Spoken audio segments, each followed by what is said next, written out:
Here's a question. If I said to you, let's toss a coin. Heads, you win £10. Tails, you lose £10. Would you play? If you're like most people, you wouldn't. Even if it was heads, you win 11, 12 or £13, tails, you lose £10, you still wouldn't play. In fact, most people won't even play at 14, 15, 16 or £17. It's only at heads, you win £20, tails, you lose £10, that people are prepared to take that kind of risk. The reason is people are loss averse. People don't like to lose what they already have.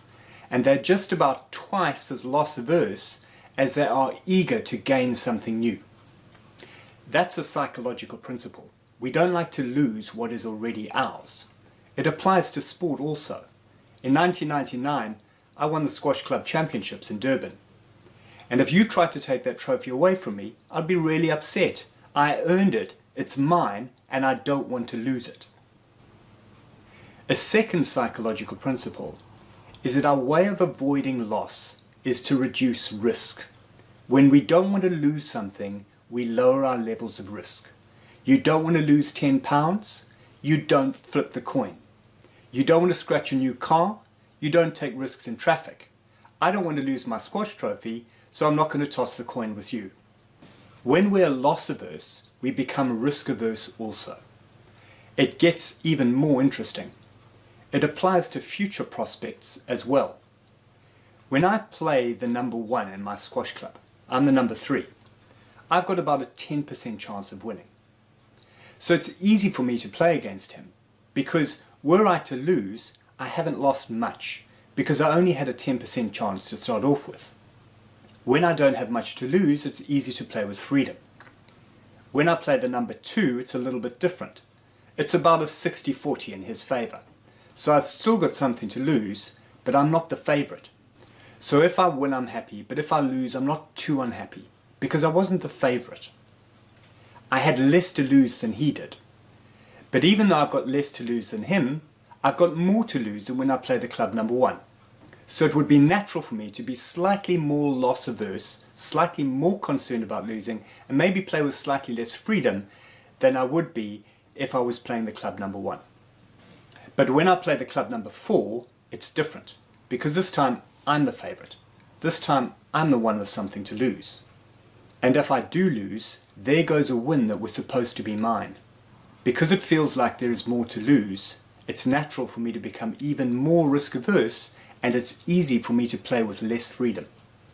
This principle applies across opponents, but it applies within games also.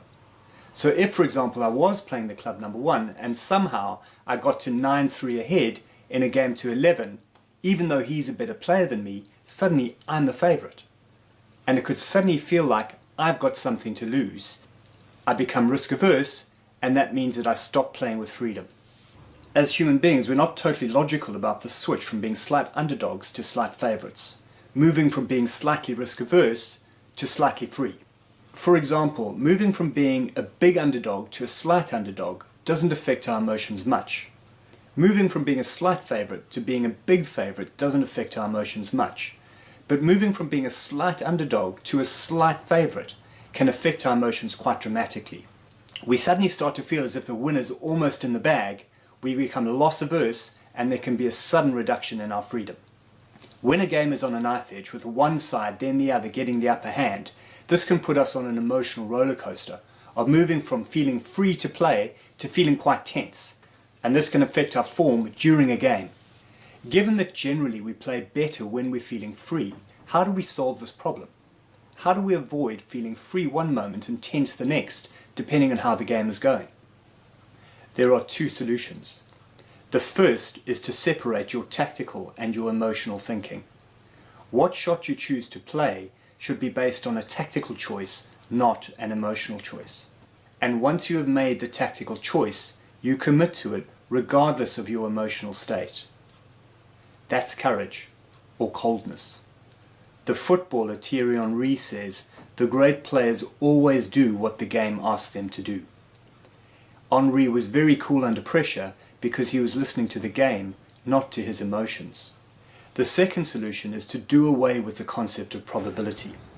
I'll just stress, only do this in sport. In general life, understanding probability is a good thing.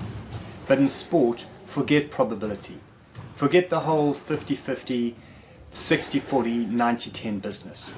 Forget being the big underdog, slight favourite, big favourite. It means nothing. The favourite doesn't own the trophy before the match begins. When I'm playing the club number 4 in the squash club final, I don't have any more to lose than when I'm playing the club number 1, because I still don't have my hands on that trophy. I don't own 10% of the trophy before I play the club number 1, or 60% of the trophy before I play the club number 4. No matter who I am playing, I own 0% of the trophy before the game starts. And no matter the score, I own 0% of the trophy before the game finishes. And because I own no trophy, because I haven't won yet, I have nothing to lose. Because I can't lose what I don't have. If I'm 9-3 up against the club number 1 in the final, I might be likely to win, but I still have nothing to lose. Because being 60% or 70% or 90% favourite to win means nothing. When I'm ahead, I still have nothing to lose because I still have won nothing. I can't lose what I don't have. I can't lose what I don't have. When I truly understand and accept this, I don't become fearful and risk averse as the favourite. And because I have nothing to lose, I don't need to fear losing, and I can play with freedom. It's the same in cricket. When you play a match that you're favourites to win, you still have nothing to lose. Because there's no such thing as having a match 60% in the bag. You have either won or you haven't.